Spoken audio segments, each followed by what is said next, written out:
Raihan Tahi, Profesi Jalanan. Raihan Tahi dia akan bentangkan tajuk mengharmonikan antara falsafah dan tasawuf dalam kerangka Ahlus Sunnah wal Jamaah. Betul eh? Betul eh? Okey, tanpa buang masa lah. Saya pun tak tahu nak cakap apa lagi lah. Kita boleh mulakanlah sekarang. Sini, boleh. Bismillahirrahmanirrahim. Alhamdulillahirabbil alamin wassalatu wassalamu ala asyrafil anbiya'i wal mursalin sayyidina Muhammadin wa ala alihi washabbihi ajma'in. Wa anaka la ilma lana illa ma 'allamtana innaka antal azizul hakim. Rabbi shrah li sadri wa yassir li amri wa hlul 'uqdatam min lisani yafqahu qawli. Inna asdaqal hadits kalamullah wa khairu hadi Muhammad wa syarrul umuri muhdatsatuha wa kullu muhdatsatin bid'ah wa kullu bid'atin dhalalah wa kullu dhalalatin finnar. La ilaha illallah wa asyhadu anna Muhammadan abduhu wa rasuluh. Itu pembukaan dari sudut salafiyah lah. Kalau kita huraikan makna dia, kita tahulah makna dia. Sesungguhnya sebaik-baik perkataan itu adalah perkataan Allah, kalamullah, yang di Al-Quran Karim. Dan sebaik-baik petunjuk adalah petunjuk Muhammad Rasulullah SAW. Itu pendapat salafiyah lah, ataupun kita panggil ahli sunnah wal jamaah. Entah apa, ini hari ni kita santai. Okey, untuk penerangan, saya ni prof jalanan lah kira. Profesor ni kita tak reka sebagai cikgu sekolah menengah je lah. Bukan profesor yang dekat universiti, itu profesor lain lah. Kita tak reka profesor jalanan adalah cikgu sekolah rendah. Sekolah menengah. Sekolah rendah dipanggil cikgu, sekolah menengah dipanggil profesor. Okey, sebenarnya buku ni, saya hari nak bentangkan pasal buku ni. Buku ni tulisan Dr. Abdul Haq Al-Ansari. Dia ada PhD, dia Indian background lah. Dan buku ni saya beli masa saya muda dulu. Tengok dah kuning-kuning. Masa zaman saya masih mencari-cari lah. Sebab saya dia terdedah dengan tasawuf ni. Memang family ada background sikit lah dengan tasawuf ni. Jadi masa muda-muda dulu mencari-cari, dan kita jumpa buku ni, saya beli dan saya baca lah. Jadi kalau term-term dalam ni, kalau orang yang tak belajar tasawuf ke apa ke, kadang mungkin dia rasa aneh sikit lah. Pernah dengar ke apa kan. Jadi tu mungkin ada masalah sikit dari segi definisi bahasa. Sebab setengah di Malaysia pun contoh term tu dipanggil lain kadang-kadang. Macam buku ni dipanggil lain. Tapi benda tu sama lah. Sebab dia tasawuf ni sendiri, atau kita panggil sufism lah. Kalau dalam masalah dia panggil sufism lah. Dia ada banyak jalur-jalur lah kita panggil lah. Banyak aliran-aliran. In fact, kalau kita nak panggil tasawuf, saya senang kita bagi dua lah. Dalam tasawuf ni kita bagi kepada dua bahagian. Satu yang untuk faham untuk zaman sekarang ni lah, kalau kita nak faham. Satu tasawuf yang kita panggil tazkiyatun nafs. Maknanya golongan yang banyak buat zikir ataupun buat nasihat-nasihat untuk membersihkan hati. Main jiwa sikit lah. Main kalbu sikit lah. Okay. Satu lagi grup adalah dia go to another extent, dia ada satu school, ada satu disiplin, satu disiplin yang mana anak murid tu dia ada tahap-tahap yang akan dilatih. Biasanya guru-guru ni dia panggil mursyid lah kan, guru dia lah kan. Dia kena ada teknik-teknik yang dia kena ikut lah. Yang ini biasanya kita panggil tarikat lah, kita panggil ajaran tarikat. Di tarikat ni ada banyak berjenis-jenis. Dekat Malaysia dia pun berlambak-lambak. Tapi dalam dunia Islam ni, yang saya pernah jumpa, tarikat yang saya rasa tak jauh lari daripada Ahli Sunnah. Dia ada tarikat yang lari jauh daripada Ahli Sunnah. Dia Naqsyabandi, tak jauh lagi, tapi tak semestinya dia betul semua. Syadili, Qadari lah, Abdul Qadir Jalani ya. Okay. Itu yang pandangan saya lah. Tapi kita hari ni kita tak nak tengok pandangan saya sangat. Kita nak tengok apa yang penulis buku ni dia kupaskan. So penulis buku ni dia memang study dalam bahagian ni. So dia juga study bahagian falsafah. 100 plus aku dia. Next Lois. So dia juga seorang, bukan dia PhD, Dr. Ansari ni. Jadi dia kaji pandangan, dia mengkaji pandangan Syekh Ahmad Syirindi ni dari sudut akademik, Jadi buku ni agak akademik lah, mana reference dia agak lengkap. Dan macam nak kata PhD ni lebih tinggi daripada PhD ni lah. Ini tahap scholar lah. Tahap agak scholarly jugalah, agak ulama jugalah kalau kita nak kata buku ni ya. Okey, jadi itu secara background buku ni ya. Okey, dan kita sekarang ni kita pergi okey. Sebelum kita pergi kepada Syekh Ahmad Syirhindi ni, kita tengok latar belakang. Syekh Ahmad Syirhindi ni dia hidup sekitar tahun 1000 Hijrah. Dia dipanggil juga apa nama Mujaddid lah. Mujaddid ni pembaharu agama. Mujaddid apa Al-Fasani, maknanya Mujaddid milenium yang baru. Masa tu Islam nak masuk ke milenium yang baru. Dan dia lahir di India. Jadi masa tu di India actually ada satu masalah politik sikit lah, di mana pemerintah sebelum daripada zaman itu, iaitu Akbar, adalah seorang pemerintah yang dia buang bukan buanglah Islam. Dia nak combine semua agama yang dia ada di subkontinen Indian itu kepada agama dia sendiri, iaitu dia panggil Dinu Ilahi. Dia campurkan Hindu, campur Kristian, campur semua. Jadi Dinu Ilahi, dan dia ban form-form yang Islamik.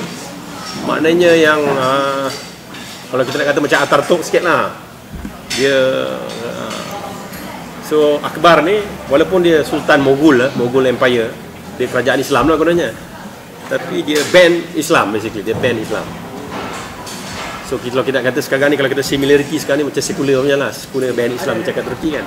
Dia itu berlaku benda tu. Sampai anak dia naik, Jahangir ni nama dia Salim gitu lah. Anak kepada Akbar ni naik.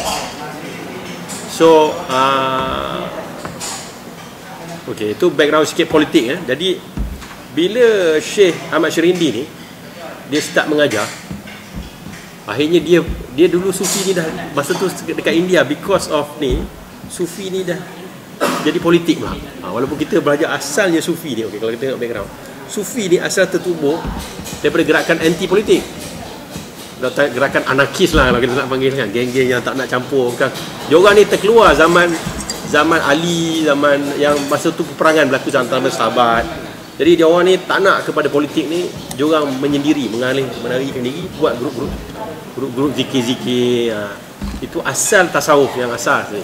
Maknanya pengasas yang kita paling tahu, paling asal sekali lah Hasan Al-Basri. Hasan Al-Basri adalah tabi'in, tapi dia tak asalnya, tapi dia juga akhirnya tertarik kepada golongan politik lah, anti Muawiyah, anti Umayyah lah sebenarnya. So itu asal. Jadi kalau kita tengok perbincangan Sufi ni, asalnya dia tak banyak cerita politik, tapi towards the end dia become politik. Dia is politik of the Sufis. So dalam gerakan Sufi yang tak ada politik, dia pun akhirnya ada politik. So politik lah, ada geng-geng yang nak rapat dengan Sultan, nak pengaruh Sultan, nak jadikan dia punya Sufi lebih berpengaruh, lebih banyak murid kan. It's all a politic of Sufis kemudian. Tapi tasawuf yang asal lah, geng-geng yang anti politik lah, basically tak nak dekat dengan raja dan sebagainya kan. Tapi geng-geng tasawuf yang pada zaman Syekh Ahmad Syirhindi ni dah jadi politik lah, rapat dengan pemimpin kan, nasihatkan pemimpin lah walaupun kononnya kan, tapi lama-lama dapat jawatan dan sebagainya kan, pengaruh pun makin power, makin glamour. So in my view lah, any group, but if you like it or not, kemudian dia akan jadi satu politik. Ini basically politik of the anarkis lah kita panggil. Lama-lama dia akan jadi satu bentuk politik. Okay.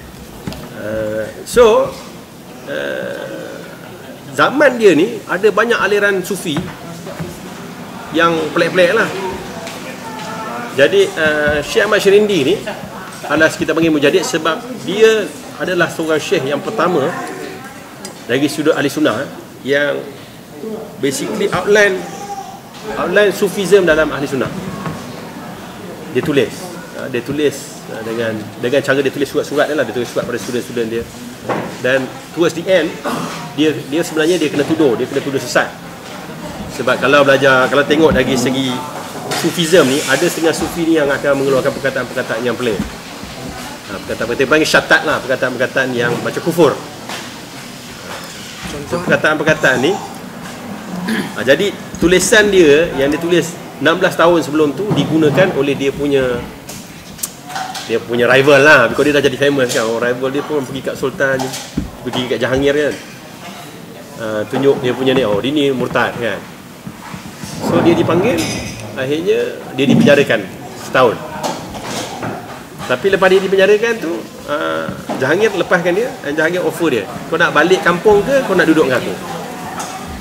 Dia kata dia nak duduk dengan Jahangir, dan dia advise Jahangir.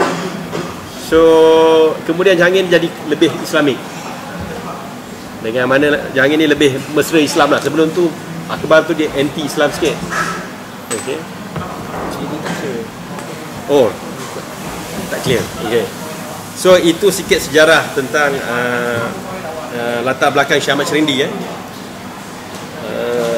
Okay, itu Syekh Ahmad Syerendi. Tapi kalau tengok buku ni sebenarnya dia pergi lebih jauh. Because buku ni adalah ditulis oleh Dr. Abdul Haq Al-Ansari ni.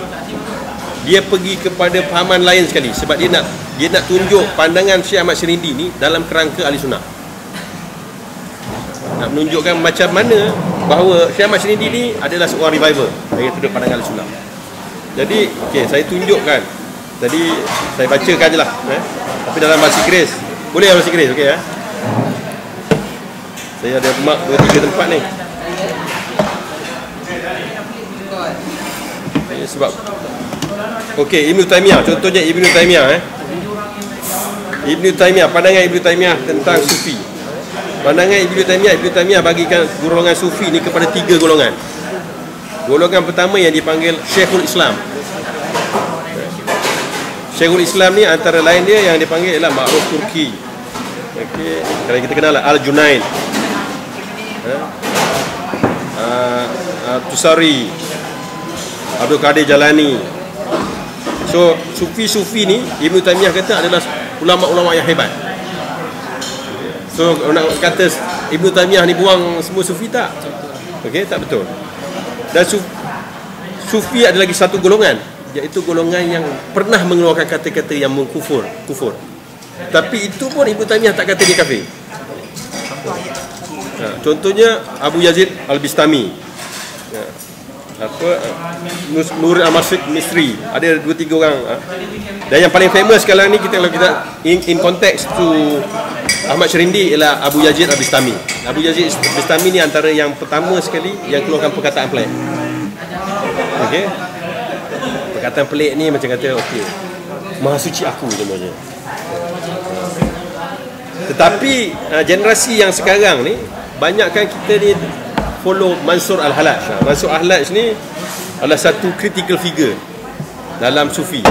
Mansur Al-Halaj ni dia mengeluarkan perkataan Ana Al-Haq. Ana Al-Haq yang dia, aku adalah kebenaran lah. Saya adalah kebenaran. Bukan cerita apa nama tu, yang kebenaran takkan apa, cerita kartun apa nama tu?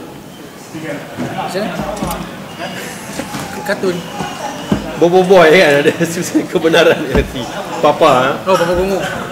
Papa Bungu. So Al-Haq tu, Al-Haq tu nama Allah lah. So I am the ultimate truth.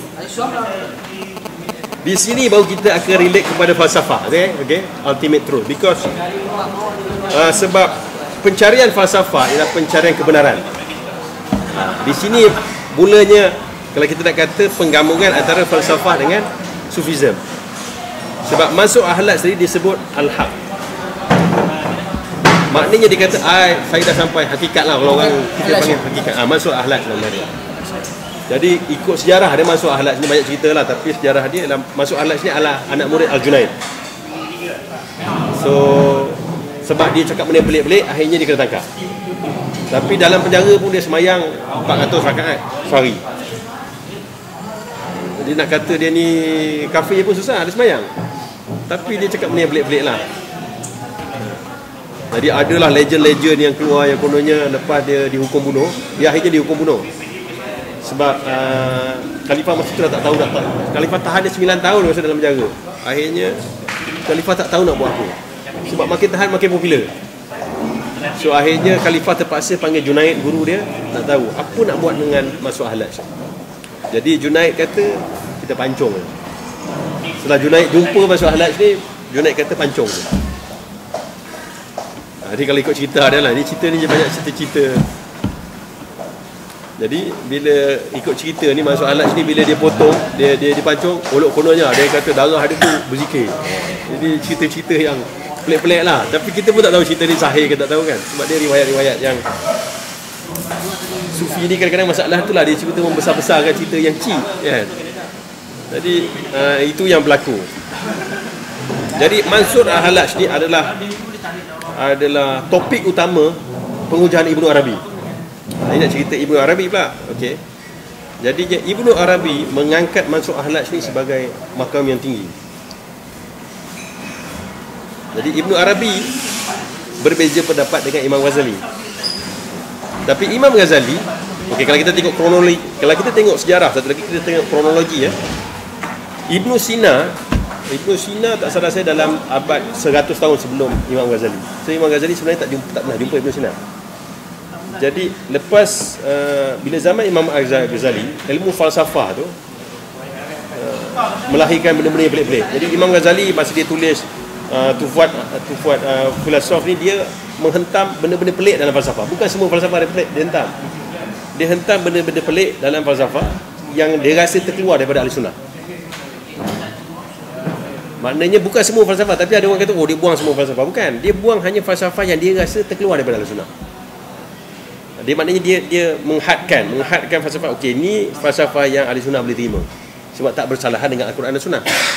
Tapi yang lain tu adalah pengaruh Greek, yang pasti yang itu kita tolak. Contohnya logik, semua dia terima. Itu yang dikatakan ilmu mantik, ilmu logik. Dan sebalah ilmu logik ni digunakan untuk mendatangkan hukum sekarang. Ya, maknanya ilmu logik, benda-benda logik, contohnya sistem ekonomi dan sebagainya, kita gunakan ilmu logik. Tapi mereka yang membuang terus ilmu ni yang masalah. Ilmu sains pun dibuang. Sains ni termasuk juga social science lah, dan ekonomi ni adalah social science. Jadi itu masalahnya orang yang mengatakan basically seolah-olah Imam Ghazali membuang semua ilmu falsafah. Bukan, dia menghadkan. Dan Imam Ghazali juga menulis tentang tasawuf, tentang sufi-sufi yang sesat. Tapi Imam Ghazali himself, dia tidak mengikut mana-mana tarikat yang jelas. Jadi pengaruh Imam Ghazali dalam tasawuf lebih kepada orang ambil dia punya orang ambil quotes daripada dia lah baik-baik tertentu. Baik-baik tertentu. Tetapi dia tidak menceritakan tasawuf tarikat. Kita cerita tasawuf tadi kan ada dua kan. Dia tasawuf lah kita panggil sebab dia ada tazkiyatun nafs. Tetapi dia bukan golongan tarikat. Golongan tarikat ni Syekh Ahmad Syirindi ni golongan tarikat. Jadi berbezanya tentu dari segi geng-geng tarikat, sebenarnya pengaruh Syekh Ahmad Syirindi ni lebih kuat. Sebab dia ada tarikat dia. Macam Imam Ghazali tu dia punya pengaruh tak sekuat tu lah. Jadi peringkat-peringkat tarikat tu diterangkan dengan jelas oleh Syekh Ahmad Syirindi. Dan Syekh Ahmad Syirindi dia juga kritik Ibnu Arabi. Okay. So Imam Ghazali sekitar 500 Hijrah. So lepas 100 tahun kemudian baru Ibnu Arabi keluar. Jadi Ibnu Arabi ni dia menengok dia melihat dari sudut falsafah dan tasawuf. Ibnu Arabi pun dia belajar tarikat juga, tapi dia pun tak ada tarikat yang jelas. So kalau tengok daripada tarikat-tarikat yang saya sebut tadi, tak ada nama Ibnu Arabi. Kita jarang jumpa tarikat Ibnu. So orang ambil Ibnu Arabi tapi tak ada dalam tarikat dia. So fahaman sebabnya Ibnu Arabi ni cuba menceritakan Mansur Al-Hallaj punya pengalaman tu dari sudut falsafah dan dari sudut pengalaman dia. Tetapi dia sendiri sama ada dia sampai tahap mana, iaitu doubt lah. Tapi okay, bila Syekh Ahmad Syirindi ni, dia juga seorang syekh tarikat, seorang guru tarikat. Kita punya tarikat kalau kita yang sekarang ni apa nama Syekh Nazim apa semua tu geng-geng aliran daripada Naqsyabandi lah kan. Syekh Nazim yang popular sekarang ni lah, orang Malaysia pun ada pengamal Syekh Nazim kan. So kononnya Syekh Nazim boleh tahu masa depan kan. Berapa kali dah Syekh Nazim kata Prince Charles masuk Islam, tak masuk Islam lagi kan. Syekh Nazim pernah kata Prince Charles akan masuk Islam, UK, England akan menjadi negara Islam yang pertama daripada dulu, daripada tahun 90-an. Kawan-kawan semua dah percaya. Tak percaya sampai sekarang tak ada jadi. Malah ada sekarang ni kata Prince William akan ganti lah Prince Charles kena bypass pula kan. So ini masalah dengan tasawuf. Dia dengan sufi ni lah, kadang-kadang benda tu dia pandangan dia, tapi anak murid dah tak so. Rasa benda ni macam sakral. Apa nama, macam guru dia dah maksum lah. Padahal guru dia tak maksum. Guru dia manusia biasa. Jadi cuma perbincangan, okey, yang saya rasa saya kena zoom ialah perbezaan pendapat ataupun pembetulan yang dibawa oleh Syekh Ahmad Syirindi kepada penulisan Ibnu Arabi. Yang itu berkenaan dua tahap, itu tahap kewalian dan tahap kenabian. Jadi in general bila orang baca penulisan Ibnu Arabi, orang akan menganggap tahap kewalian lebih tinggi daripada tahap kenabian. Apa yang dimaksudkan dengan tahap kewalian ni ialah bila sufi ni, kita cerita sufi yang berkata tasawuf yang Ibnu Taimiyah dan sebagainya, kita cerita tarikat sekarang cerita sufi Jadi sufi ni bila dia berzikir banyak jenis zikir lah, jenis-jenis zikir dia kan. Kita panggil zikir darajat. Bila dia berzikir, dia sampai satu tahap di mana dia akan fana ni, ataupun kita panggil zauq fana, ataupun dia panggil dalam buku ni dia panggil al-jam', maqam al-jam', maknanya dia bersama Tuhan, dia kata. So kalau kita tengok, ini saya punya pandangan, saya punya pahaman, saya rasa influence, ini saya punya pandangan, Ibnu Arabi ni banyak terinfluence dengan Aristotelian logic dalam menerangkan benda ni. Aristotelian dia punya logik pantheism, kita panggil pantheism. Sebab itu dia mewujudkan pahaman dipanggil wahdatul wujud. Tetapi dalam buku ni penulis ni dia kata Ahmad Syirindi tak memandang wahdatul wujud sama dengan pantheism. Tetapi penulis buku ni pula dia kata Abu Yazid, ni penulis buku ni saya tulis ni Abdul Haq Al-Ansari dia lah. Dia kata Abu Yazid yes pantheism, ada pengaruh pantheism. Abu Yazid Bustami ni ada pengaruh pantheism. Tapi dia kata dia tak nampak pengaruh pantheism yang kuat dalam Ibnu Arabi. Boleh define tak pantheism? Okey, pantheism ni sebenarnya dah pernah saya tengok video lama-lama Maqasid Syariah ni, pernah diterangkan sikit oleh Brother Rosli, tapi saya rasa Brother Rosli tak terangkan dari sudut tasawuf, dia terangkan mungkin dari sudut falsafah saja. Iaitu konsep the unmoved mover. Tapi kalau kita nak tengok unmoved mover ni susah, sebabnya kita ni dah terdedah dengan ilmu sains moden. Kita bayangkan orang Greek zaman dulu, dia fikir dia tak ada, dia ilmu graviti pun dia tak ada. Zaman dulu dia puasa benda-benda ni semua pada dia adalah alam gaib. Kalau dia tengok cakrawala pun dia tengok cakrawala ni alam gaib. Dia tengok bulan bintang. Kita tahu sekarang bulan bintang ni planet, bulan semua kita tahu. Tapi kita bayangkan zaman dulu.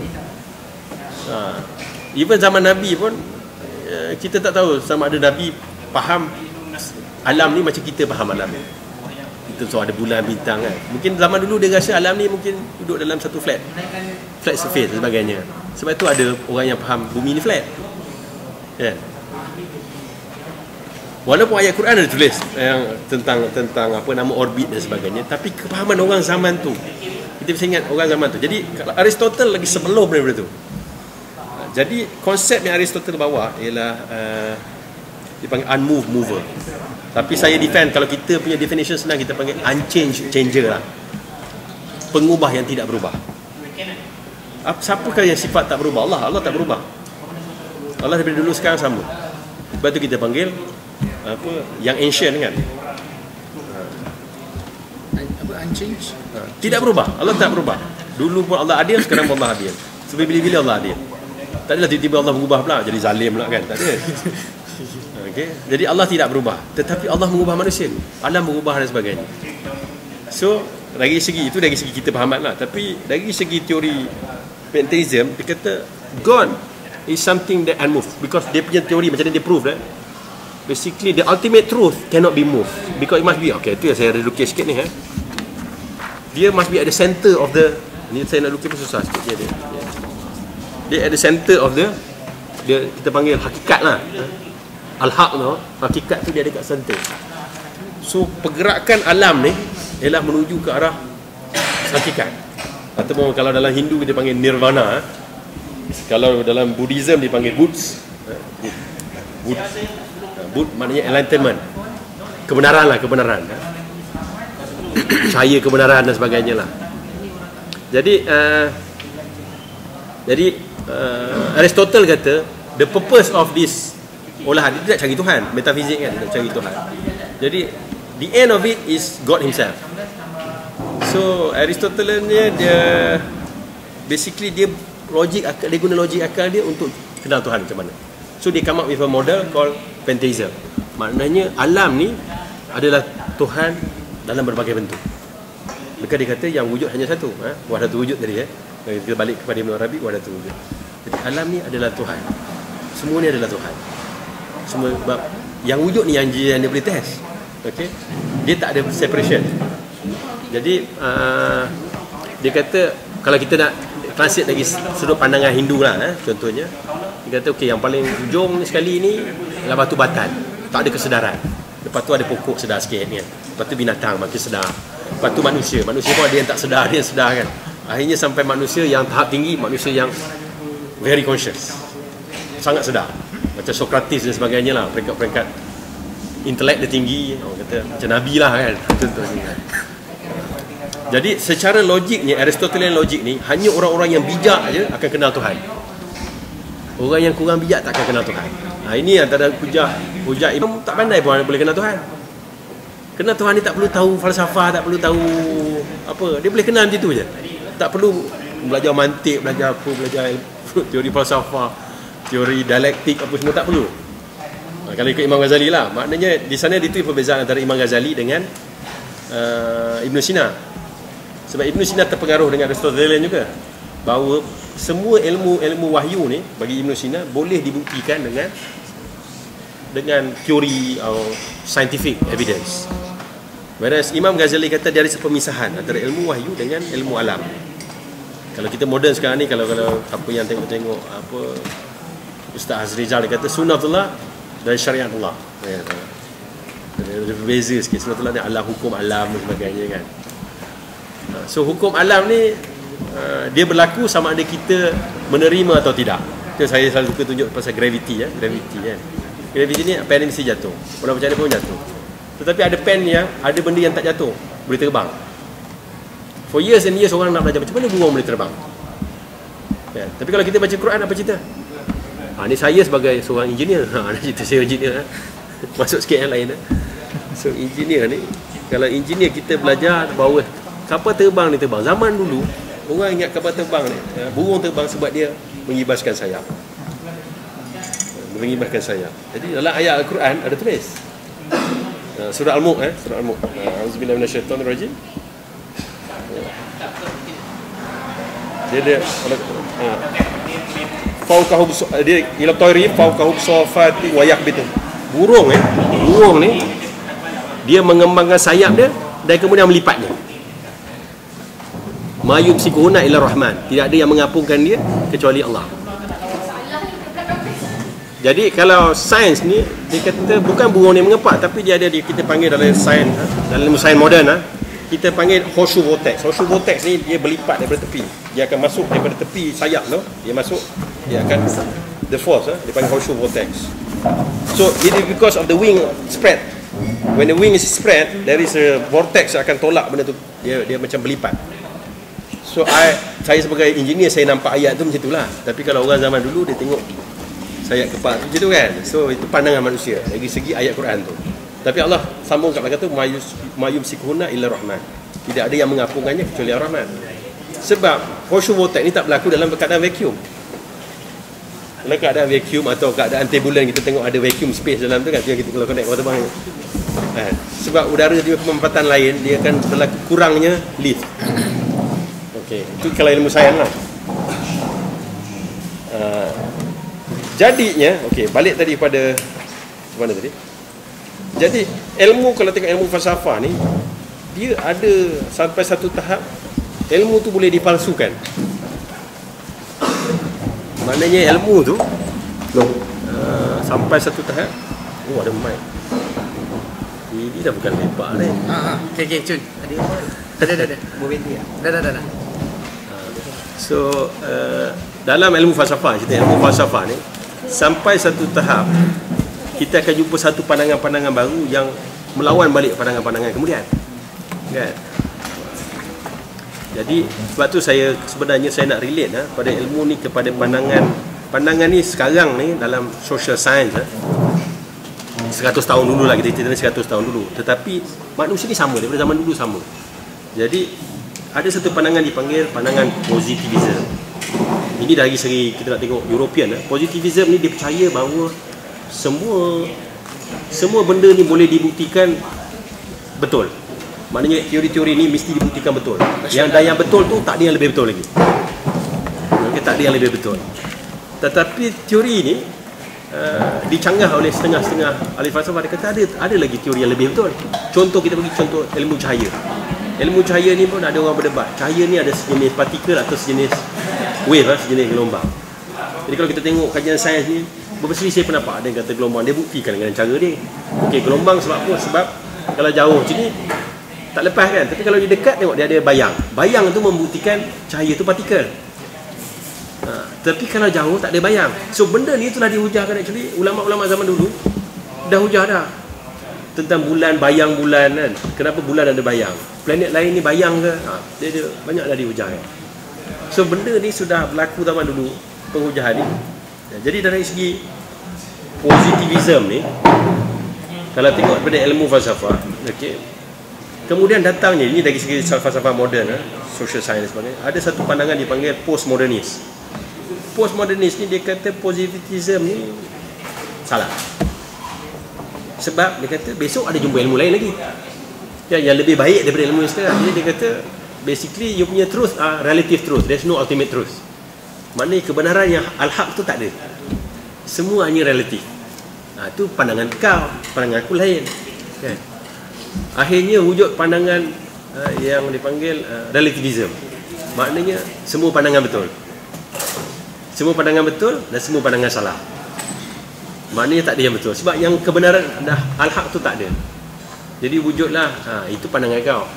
Okey. Tetapi ahli-ahli saintis proof sebenarnya yang disalah faham tu bukan positivism ni, tapi orang tu sendiri. Positivism ni dia ada satu lagi manhaj barulah yang dipanggil yang actually sekarang ni banyak saintis pakai. Dipanggil post-positivism. Maknanya apa-apa ilmu yang sekarang ni hanya benar sehingga dia dapat dibuktikan salah. So ni Karl Popper lah, kalau kita tengok Karl Popper. Karl Popper dipanggil falsification technique. Maknanya satu ilmu tu akan benar sehingga dapat dibuktikan salah. Maknanya kita anggap benda tu benar dulu, selagi kita ada proof nak mengatakan dia benar, sehingga ada bukti yang menyalahkan dia. Contohnya kata Karl Popper dia bagi contoh, dia kata kalau kita kata angsa tu semua angsa warna putih, sebab semua angsa yang kita jumpa warna putih kan? Tapi sekiranya ada satu angsa warna hitam yang kita terjumpa, maknanya teori angsa warna putih itu salah. Tapi orang yang hidup dekat negeri yang angsa dia semua warna putih, dia akan anggap memang semua angsa warna putih, sebab dia tak pernah jumpa angsa warna hitam kan. Tapi the moment seekor angsa hitam datang kat situ, dia pun tak tahu actually teori angsa putih ni salah. Okay, faham Jadi macam tu juga ilmu sufi ke ilmu tarikat ni, bila adanya seorang ulama baru, dia tulis benda tu, macam contoh tadi Imam Ghazali belasah Imam Ibn Sina tadi kan. Dia belasah Ibn Sina daripada kesalahan Ibn Sina. Tapi orang yang positivism dari segi pemikiran, dia rasa Ghazali betul semua, Ibn Sina salah semua. Padahal Imam Ghazali pun ada kesilapan dia pun manusia kan. Jadi bila Ibn Rushd belasah pula Imam Ghazali kan, yang geng Ibn Rushd kata Imam Ghazali salah semua, sekarang Ibn Rushd betul semua pula. Padahal semua ada silap. Maknanya kita boleh ambil ini betul sini. Jadi kalau kita tengok pandangan ahli sunnah, sebenarnya ahli sunnah dia tak tolak semua. Kita hanya pegang Allah dan Rasul, Quran saja yang tak salah. Itu tengok kerangka tadi. Sebab tu kita tengok Ibn Taymiyah. Tapi sebenarnya Ibn Taymiyah tak tolak semua sufi. Yang Ibn Taymiyah tolak ialah mengikut Ibn Arabi, yang taksub kepada masuk ahlak tadi. Dia kata kalau kita jadi wali ni, kita bersama Tuhan kan? Kita bersatu dengan Tuhan, kita dah jadi ni, tak payah semayang. Kalau orang ni tak nak semayang, sebab dia kata bila semayang kita berpisah dengan Tuhan. Ada cerita dia dalam ni, bila semayang kita berpisah, kita jadi hamba. Sekarang kita bersama Tuhan, bersatu dengan Tuhan. Padahal yang dia cakap hanya teori. Adakah dia experience ni? Jadi Syekh Ahmad Syirindi dia kata Ibn Arabi, bila Ibn Arabi mengatakan macam itu, dia dalam keadaan bersatu dengan Tuhan. Jadi dia cakap tu dari sudut dia tak sedar. Okay, dia sudut tak sedar. Maknanya dia cerita macam radio kan. Kalau kita tekan radio kan, saya Hasbullah Awang. Adakah radio tu Hasbullah Awang? Itu bukan radio Hasbullah Awang kan.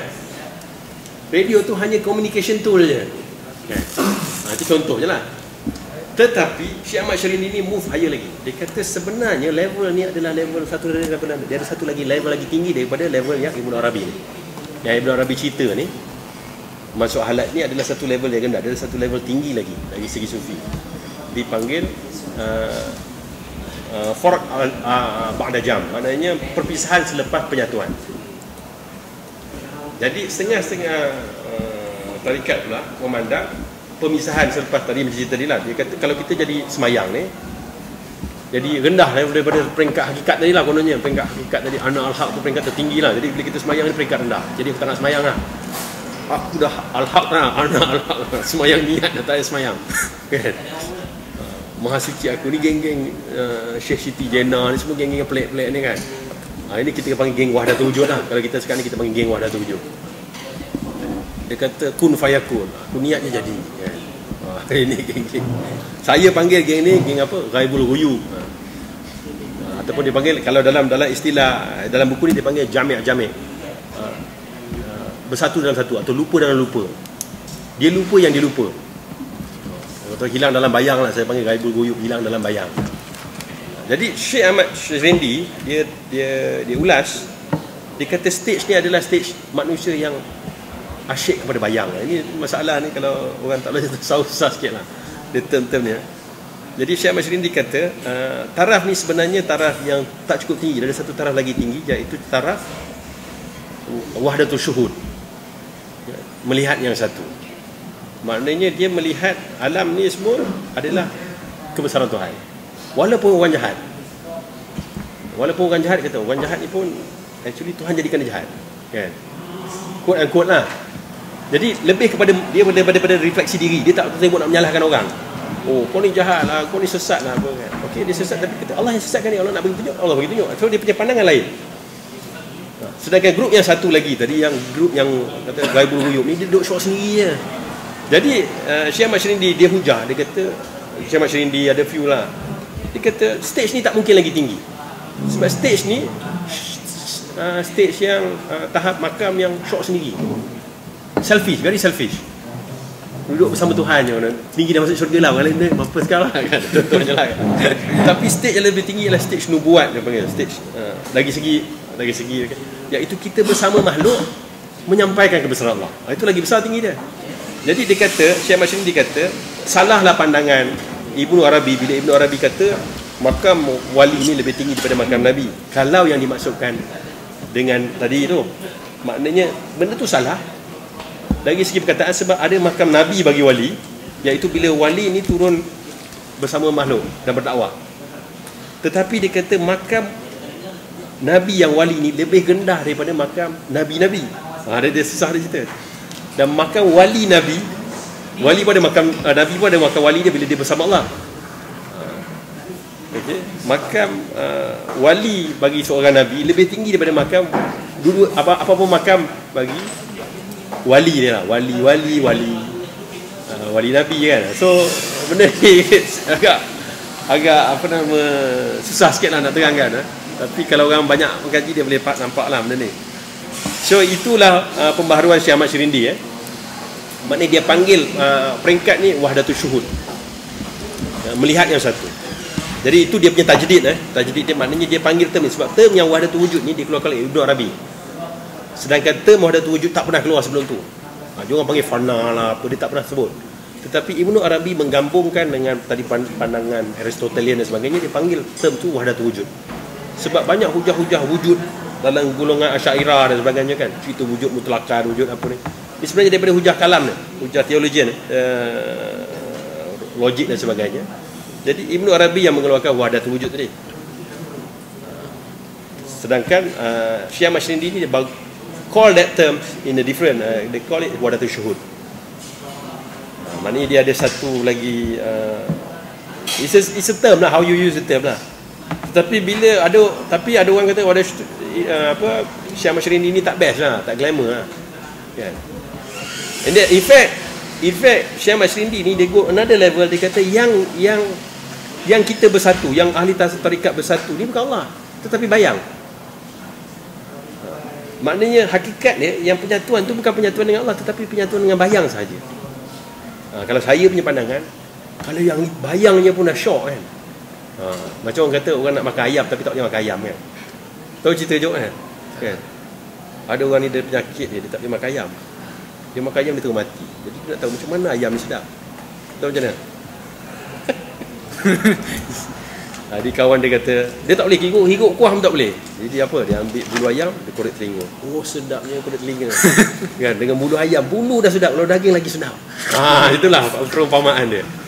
Jadi Syekh Ahmad Syirindi ni dia kata perumpamaan seorang yang zauq yang tarikat ni sudah sampai level ni, dia punya cinta pada Allah tu kan. Dia baru dapat bayang je dia dah kusyuk kan. Dah jadi gila, ada yang jadi gila macam masuk halat je dah jadi gila dalam bayang kan. Jadi ini kan pula kalau dapat melihat yang sebenar. Jadi mulalah dia buat lagu-lagu rindu-rindu kan. So itu saja okey. Habis situ Jadi kita akhiri ni dengan satu kasidah sikit. Kasidah ni memang saya suka. Tak, saya bagi baca 2 bait je. Apa kasidah dia? Jahanam. Tolama ashkurorami ya nurul wujud. Ini kurang salafi. Aku sangat merindukan padamu kan. Wahai cahaya yang wujud. Itulah dia. Ada sambungan lagi lah. Okey. So itulah cita-cita kasidah, cita-cita rindu bagi seorang tarikat tasawuf lah. Wallahu a'lam. Okey. Kita buka lah. Okey, kita buka soalan. Soalan penambahan Ashraf. Sila. Ini ada soalan. Oh ini Asy'ari. Tuan Syafiq.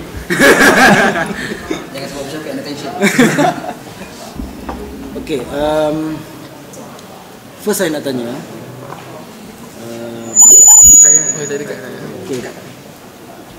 Adakah tasawuf ni telah wujud pada zaman Nabi ataupun para salaf? Okey, itu soalan pertama. Soalan kedua, apa kepentingan tasawuf ataupun falsafah mantik dalam dalam agama dengan dalam agama dan dalam kehidupan? Apa kepentingan tasawuf dalam agama dan dalam kehidupan seharian? Dan kalau tak ada kepentingan, kenapa perlu ada tasawuf? Dan saya rasa kalau tak ada kepentingan, tak payahlah tasawuf ni.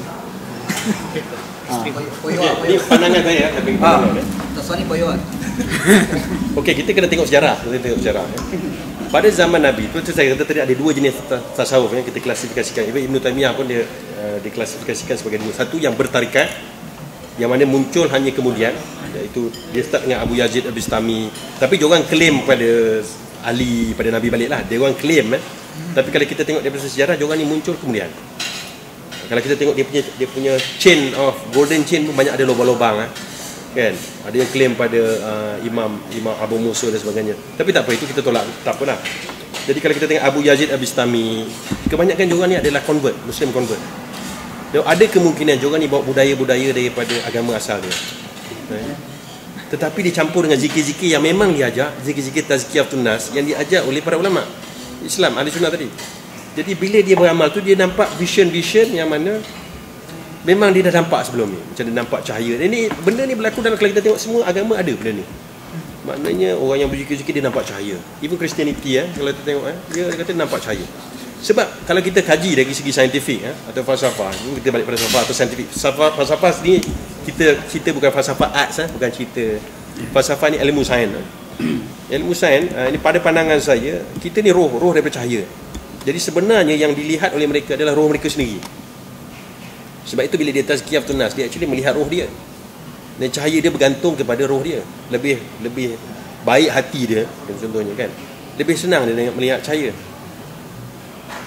To me, the cahaya is cahaya fitrah. Dan fitrah ni ialah fitrah kejadian. Jadi apa yang dapat, ini my view apa yang dicapai oleh seorang tarikat atau seorang sufi ni adalah fitrah. Maknanya fitrah dia, fitrah kebaikan, sukakan kebaikan, suka menolong orang. Situ kebaikan dari segi dia. Sebab tu ulama-ulama, itu masuk Ibn Taymiyah sendiri tidak rasa tak ada masalah dengan sufi ni. Cuma yang kita cerita tadi lah, salafi sekarang ni ada salafi. Kita panggil pseudo salafi. Ada geng-geng yang bukan salafi tapi panggil sendiri dia orang salafi, call themselves salafi, pseudo salafi. Ada juga geng-geng Saudi Salafi kan. Salafi ni ada banyak jenis. Jadi geng-geng ni yang berlaku keras. Tapi kalau tengok Ibn Taymiyah, dia kata okey, selagi orang ni tak bersalahan dengan Al-Quran dan Sunnah, tak buat benda-benda mungkar, carry on. Because banyak lagi orang buat benda-benda fasik kan. Cuma masalahnya macam bila dia propagate, macam Ibn Sina kata kan, dia tak memandang contohnya arak itu haram. Sebab dia kata arak ni mungkin haram untuk orang biasa, orang aku, untuk aku. Dia classify kan, okay, orang biasa haram, untuk aku tak haram. Sebab aku anggap dia ubat. So dia start macam tengah-tengah syekh tarikat ni kan, dia kata, oh aku tak payah semayang sebab aku dah bersatu dengan Allah. Kau belum bersatu, kau tak bawah kan. Kau kuli hamba, kau kena sembah aku Tuhan. Itu masalah. Tapi kalau dia tak ada benda tu, dia menengok benda tu sebagai proses perjalanan mengenal diri, mengenal Tuhan. Selagi dia tak mengeluarkan perkataan-perkataan yang kufur, tak ada masalah. Sebab tu macam kalau tengok Syekh Ahmad Syrindi pun, dia kata bila Ibn Arabi, kalau tengok, sebab tu ada setengah-setengah kata Fusus Al-Hikam masa dia tulis tu, masa tu Ibn Arabi belum keluar daripada dia punya zauk lah. Tapi bila dia kemudian tu, bila Futul Al-Malkiyah tu dia dah keluar. Jadi Futul Al-Malkiyah tu okey sikit. Dia benda tu dia ada pengaruh dia, tapi dia okey sikit lah. Dia more make sense lah. So Ibnu Syekh Ahmad Syrindi sendiri pernah mengeluarkan perkataan-perkataan macam tu. Okay. So ini proses, to me kalau kita tengok tu proses of learning lah. Kita belajar kan. Kau mana mula takkan tunggu pandai kan. Dia macam mazhab sebelum squid dan sebab squid lah. Itu cerita lain lah. Itu Salafi punya tarikat lah. Kalau rakam je masalah. Okay. Itu sendiri-sendiri. Jadi kita punya sendiri-sendiri lah kan. Dia bergantung pada orang tu. Yang masalahnya lah, orang mengikut ni dia tak tengok ikut betul. Dia tak tengok orang tu dah sampai mana. Dia ambil sikit, ambil sikit kan, satu potong, kat, ambil. Ini Ghazali cakap lah, ini Ibn Arabi cakap lah. Ya. Tapi bila orang tu cakap yang lain, dia tak ambil. Dia ni, tak belajar betul-betul. Ini kita panggil pseudo. Dan banyak sekarang ni ialah pseudo sufi. Sufi yang baca buku, tak ada bertarikat, tiba-tiba, oh aku Tuhan lah, ana al-haq lah, dalam aku ada dia. Dalam dia ada segalanya, contohnya lah kan. Dia tak belajar tarikat pun, tapi duk baca buku falsafah kan. Boleh lah Ibn Arabi. Itu masalah. Orang yang tak bertarikat tetapi cerita macam dia bertarikat. Ibn Arabi tak bertarikat. Dia tak ada tarikat yang jelas, tapi saya rasa dia ada tarikat. Itu pandangan saya lah. Tapi Anda baca butak Makiyah. Okay. Tak tahu lah Ustaz. I don't know. So itu pandangan saya lah. Maknanya tarikat ni ada kegunaan dia. Tapi kalau orang yang bukan daripada, ini my personal view, kalau orang yang tak pernah belajar tarikat, there's nothing losing lah. You can learn, you can achieve the same level of taqwa, zuhud dan sebagainya tanpa memerlukan tarikat. Tapi mungkin ada orang suka pada tarikat. Sebab ada seorang orang suka nasyid kan, ada orang suka rock. So kita tak boleh mendeny benda tu. Selagi mana benda tu, to me is in my view lah, selagi mana dia tak bersalah dengan syariat, tak membawa orang kesesatan kan, okey. Itu my view lah. Wallah lah. Selamat diri lah jawapan.